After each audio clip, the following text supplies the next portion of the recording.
5.9 तीव्रता का भूकंप है। पूर्वी तट पर महसूस हुए तेज झटके। 10 किलोमीटर की गहराई पर आया है भूकंप। जान माल के नुकसान की कोई सूचना नहीं है। प्रशांत महासागर के भूकंपीय क्षेत्र स्थित न्यूजीलैंड एक बार फिर भूकंप के तेज झटकों से दहला है। रविवार को नॉर्थ आइलैंड के पूर्वी तट के पास 5.9 तीव्रता का शक्तिशाली भूकंप दर्ज किया गया। German research centre for Jio sciences यानी GFZ के अनुसार यह भूकंप महज 10 किलोमीटर की उतनी गहराई पर था, जिसकी वजह से झटके कई इलाकों में स्पष्ट रूप से महसूस किए गए। हालांकि शुरुआती रिपोर्ट के मुताबिक अब तक किसी बड़े जानमाल के नुकसान या हताहत होने की सूचना नहीं मिली है। स्थानीय आपदा प्रबंधन एजेंसियां हालात पर लगातार नजर बनाए हुए और प्रभावित क्षेत्रों का आकलन किया जा रहा है।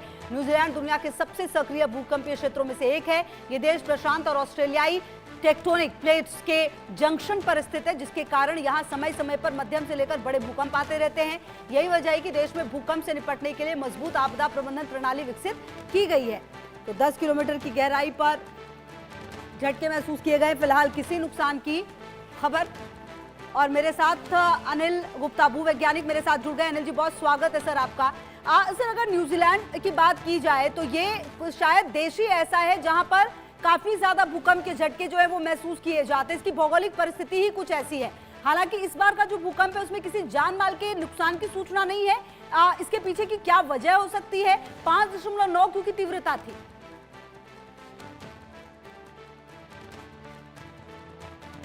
सर, क्या आपको मेरी आवाज आ रही है अनिल गुप्ता जी?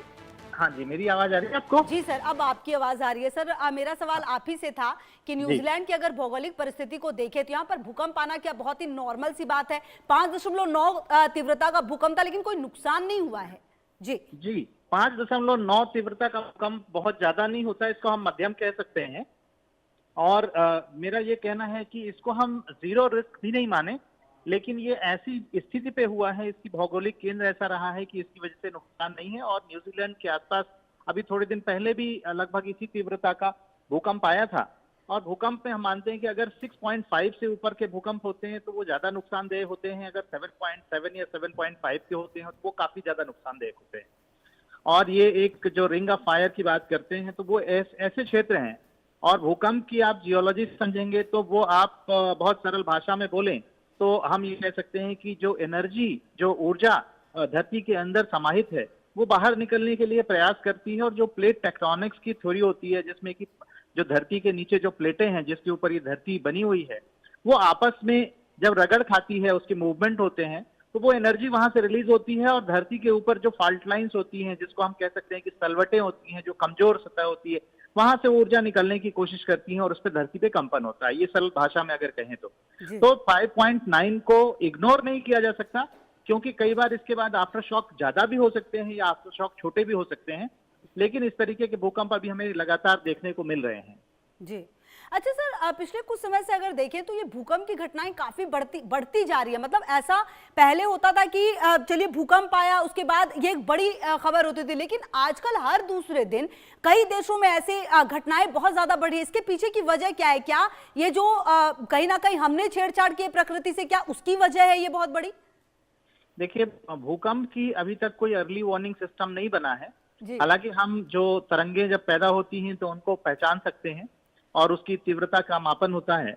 दूसरी बात यह भी है कि अभी भूकंप, जब भी छोटे भूकंप भी आते हैं तो उनकी मॉनिटरिंग बहुत अच्छे से हो जाती है और तुरंत रिपोर्ट होते हैं। तो हमारी रिपोर्टिंग और मॉनिटरिंग सिस्टम भूकंप का जो है बहुत अच्छा हो गया है। इस वजह से तुरंत हमें खबर भी मिलती है कि ऐसा भूकंप आया। पहले क्या होता था कि जब तक कोई बड़ा भूकंप नहीं आता था, वो समाचार में नहीं आता था, वो जानकारी नहीं होती थी।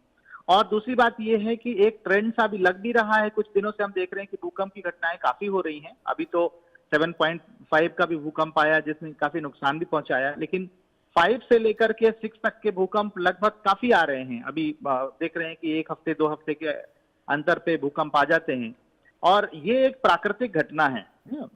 तो इससे बचाव का सिर्फ एक ही तरीका है कि हम अपने जो तौर तरीके हैं, अपने जो बिल्डिंग्स हैं, अपने स्ट्रक्चर्स हैं, उनको भूकंप अवरोधी बनाएं। और इसके बारे में हमें कैसे, अगर कोई घटना होती है तो लोगों को कैसे उस वक्त रिएक्ट करना है, लोगों का बिहेवियर कैसा होना है, इसके बारे में लोगों को बहुत अच्छे से प्रशिक्षित किया जाए। अच्छा सर, कहीं ना कहीं क्या अब आपको जो ये पूरी सिचुएशन है उसको देखते हुए ऐसा लगता है कि क्या आपको ऐसा लगता है कि आने वाले समय में, मतलब कि अगर इस तरह की भूकंप की स्थिति है तो जापान जैसी चीजों को विकसित करना हर देश की मजबूरी हो जाएगी आने वाले समय में? मैं तो बोलूंगा मजबूरी नहीं, ये बेसिक आवश्यकता है, ये करना ही पड़ेगा। और आप देखें, अगर हम एनसीआर की बात कर लें या दिल्ली या भारत के और भी क्षेत्रों की बात करें, तो बहुत सारे क्षेत्र हैं जो भूकंप को के लिए प्रोन हम मानते हैं। दिल्ली भी भूकंप के लिए ग्रसित क्षेत्र माना जाता है। और अगर 5.9 का भी भूकंप अगर यहाँ पे आता है तो हम मानते हैं कि जीरो रिस्क तो नहीं होगा, यहाँ पर कुछ ना कुछ नुकसान जरूर होगा। इतना मैं कह सकता हूँ। नुकसान की बात करना अच्छी बात नहीं है, लेकिन चेतावनी देना भी जरूरी होता है। और मैं कह सकता हूँ कि जिस तरीके का डेवलपमेंट हमारे एनसीआर में होता है, अब वो 5.5 या 6 में भी नुकसान होने की काफी संभावना रहेगी। ठीक है सर, बहुत शुक्रिया आपका मेरे साथ जुड़ने के लिए और बातचीत करने के लिए।